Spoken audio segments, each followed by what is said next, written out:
अगर मैं आपसे पूछूं, सूरज जब दिशा बदलता है तो इंसान की जिंदगी क्यों नहीं? हर साल मकर संक्रांति आती है, तिल गुड़ खाते हैं, पतंग उड़ाते हैं, स्टेटस लगाते हैं, लेकिन ये सवाल कोई नहीं पूछता कि आखिर ये पर्व बना ही क्यों? क्या हमारे पूर्वज सिर्फ त्योहार बनाना जानते थे, या फिर वो कुछ ऐसा जानते थे जो आज की मॉडर्न दुनिया भूल चुकी? आज की इस वीडियो में हम मकर संक्रांति को रील्स और रस्मों से बाहर निकालकर उस असली जगह पर रखेंगे जहां से ये पर्व पैदा हुआ था, चेतना की दिशा में।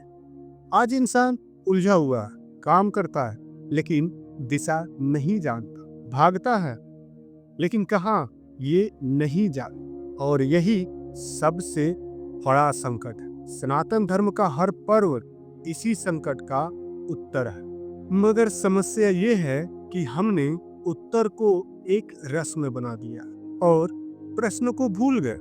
मकर संक्रांति उस दिन आती है जब सूर्य उत्तरायण होता है, मतलब सूर्य दक्षिण से उत्तर की ओर अपनी यात्रा बदलता है। अब सवाल उठता है कि सूर्य की दिशा बदलने से इंसान को क्या लेना देना? पर यहीं से असली ज्ञान शुरू होता है। सनातन धर्म में सूर्य केवल आग का गोला नहीं है। सूर्य मतलब चेतना, सूर्य मतलब अनुशासन, सूर्य मतलब नियमितता। सूर्य जब उत्तरायण होता है तो उसका संकेत सिर्फ खगोल का नहीं है, मानव जीवन का भी होता है। हमारे सनातन में उत्तर की दिशा ऊपर जाने की दिशा मानी गई है। मतलब ये कि आलस्य से अनुशासन की हो, अंधकार से स्पष्टता की हो और भ्रम से बोध की हो। मकर संक्रांति कहती है अब नीचे मत जाओ, अब ऊपर उठो। अब बात कर लेते हैं तिल गुड़ पर। हम सब सोचते हैं ये बस एक मिठाई है। नहीं, तिल कठोरता का प्रतीक है, वहीं गुड़ मधुरता का, जिसका साफ संदेश है जीवन में कठोर सत्य होंगे लेकिन व्यवहार मधुर होना चाहिए। आज की दुनिया में क्या हो रहा है? लोग सच तो बोलते हैं लेकिन जहर बनाकर, जबकि मकर संक्रांति हमें सिखाती है कि सच कठोर हो सकता है मगर इंसान नहीं।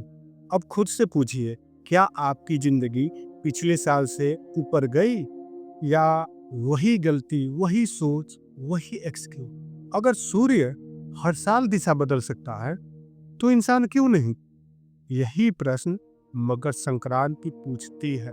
सनातन समाधान देता है, कोई मोटिवेशनल भाषण नहीं।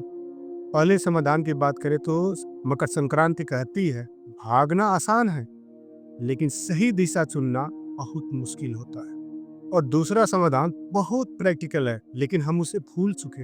हमारे पूर्वजों ने जीवन को प्रकृति के रिदम के साथ डिजाइन किया।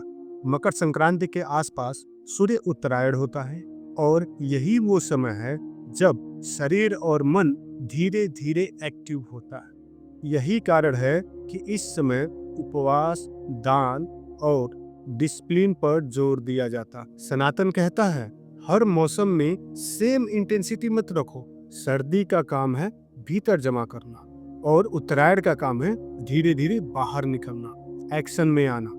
आज की प्रॉब्लम ये है कि हम साल भर खुद से सेम आउटपुट एक्सपेक्ट करते हैं और जब शरीर साथ नहीं देता तो हम खुद को फेलियर मान लेते हैं, असफल मान लेते हैं। मकर संक्रांति याद दिलाती है गलती तुम में नहीं, रिदम के खिलाफ चलने में है।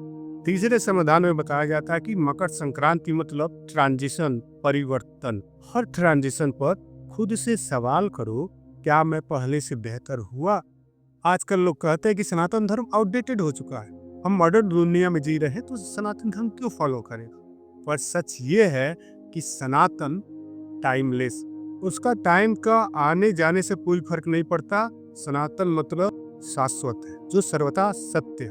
आप देखेंगे कि मॉडर्न दुनिया हमेशा समस्या पैदा करती है, हमेशा प्रॉब्लम्स खड़ी करती है, लेकिन सनातन धर्म सदियों से सॉल्यूशन, समाधान देते चला आ रहा। फर्क बस इतना है कि हमने सुनना बंद कर दिया है, हमने सनातन धर्म को फॉलो करना छोड़ दिया है।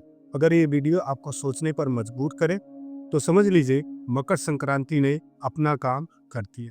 सनातन का सार सनातन की आवाज में आप भक्त नहीं बनते, बल्कि आप जागरूक होते हैं, क्योंकि जागरूक इंसान ही कभी अंधभक्त नहीं होता। अगली वीडियो में हम बात करेंगे उत्तरायण सिर्फ सूर्य का नहीं, बल्कि मृत्यु और मोक्ष का भी विज्ञान है। क्यों भीष्म पितामह उत्तरायण का इंतजार करते रहे? वो कोई संयोग नहीं था, वो ज्ञान था।